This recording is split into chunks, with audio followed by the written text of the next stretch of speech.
A very warm good morning to all of you. So when I was 12, so I always wanted to be a journalist, by the way, and I am a journalist. When you're 12-year-old, you have a very strong sense of right and wrong, right? You know what's right, you know what's wrong, and you're righteous in your own ways. And so was I. So now I wanted to be a journalist, like a lot of you maybe wanted to be one, for the absence of any other career choice. Well, not really. I did have other career choices. I was a science student and I did have career choices. But I knew I was good at reading, I was good at writing, I was good at speaking. And so perhaps this was one career option that was available to me. The alternate would have been politics, and I'm very certain my parents didn't want me to be a politician.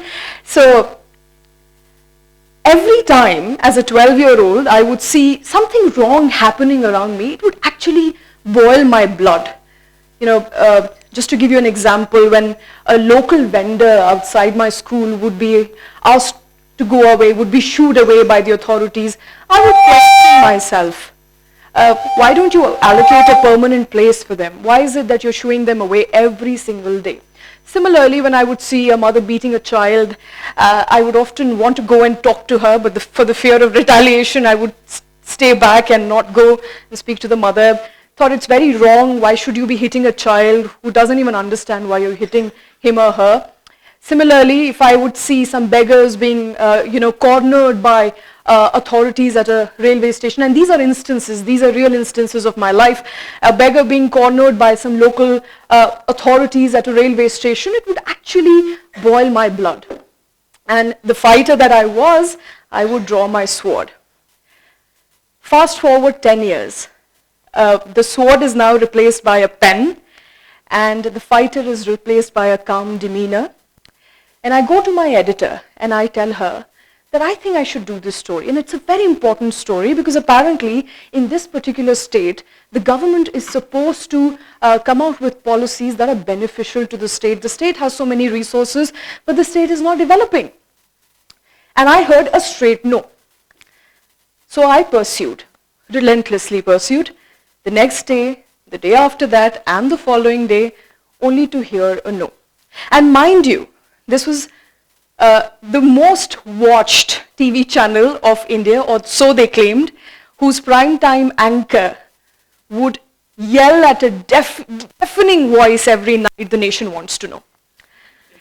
And I was very certain the nation wanted to know what I was trying to say. But it so dawned upon me after constant perseverance that it's not about what nation wants to know.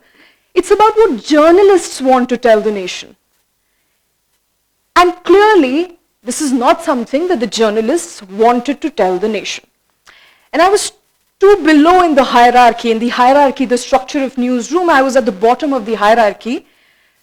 So I could not obviously tell my editor that this was the story that he should pursue, or coax him or coerce him to pursue that particular story. And the story never happened. I carried on. Like a good soldier, you carry on because this is what you chose for yourself. You have a degree in journalism, what else can you do? Not like you have a degree in history or science so that you can pursue an alternate career. So I carried on. In February of 2019, an unimaginable tragedy struck us. There was an attack on our security personnel. 40 CRPF personnel lost their life in Jammu-Srinagar highway. Newsrooms became battlegrounds. There was a war cry happening in every newsroom. There were talks of revenge. There were talks of launching an all-out attack on Pakistan. But there was a voice inside me that I could not shut down, and that voice constantly stuck up to me and asked me numerous questions. One of the questions was, of course, did our security agencies, the CBI, the NIA, not fail to anticipate such sort of an attack? Was it not a failure of our security agencies? The second question was, what about the ruling dispensation? The ruling government clearly clearly failed to protect the life of its jawans, its soldiers. And finally, where did we come? Where are we? And how could we come at this place that we can't even protect our very people? And while these voices were constant with me, I was happily sitting in the newsroom, in the studio, as a matter of fact, where a BJP spokesperson was yelling at a Pakistani journalist. And he was yelling, and these questions kept coming, a force of habit. I couldn't actually relay those questions to that ruling government spokesperson. I was not allowed to. Amid the cacophony of noise, I realized that I'm not doing what I was supposed to do. And if my 12-year-old self were to look at me right now, perhaps she would be ashamed. The next thing, I ceased being a mainstream journalist. I was no more a news anchor. And that decision was solely driven out of purpose to do the right thing. And to do the right thing in media is to speak truth to power. To do journalism that is furious, that is bold and fearless. And since then, since May 2019, when I formally left mainstream media, 3 very important events have happened in this country that have sort of vindicated my stance against the mainstream media, or its failure to speak up. First is what happened in August of 2019. Article 370 was abrogated, Article 35A was abrogated. Now, I'm not going to go into details of whether I support it or you support it or whether it should have happened or not. What happened immediately was there was a clampdown on Kashmir, an absolute clampdown on Kashmir, which means there was no internet connectivity, mobile connections were shut down, businesses shut shop, people could not move around, and there was a stony silence. Now, imagine a day without your cell phone. Imagine a day where you do not have a cell phone, where you do not have, as a matter of fact, internet connection or mobile tower, and you want to call your mother or you want to call your parents. But you can't do it because your government decided to do away with your right to connect with your loved ones. Now imagine if you have an exam to go to and a form to fill for that exam, but you can't fill the form. How can you fill the form? You don't have internet connection, right? And imagine you want to check your result.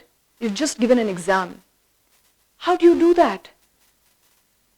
And that is if it happens to you one day. And your government is doing it to you. Won't you be angry? Won't you be angry? Your government doing it to you? But guess what? People of Kashmir have been bearing this for months now. For months, there is no internet connectivity. For months, nobody's talked about it. And when I saw that shroud of silence in the entire mainstream media, I went back to my 12-year self and I asked her, should I be talking about this?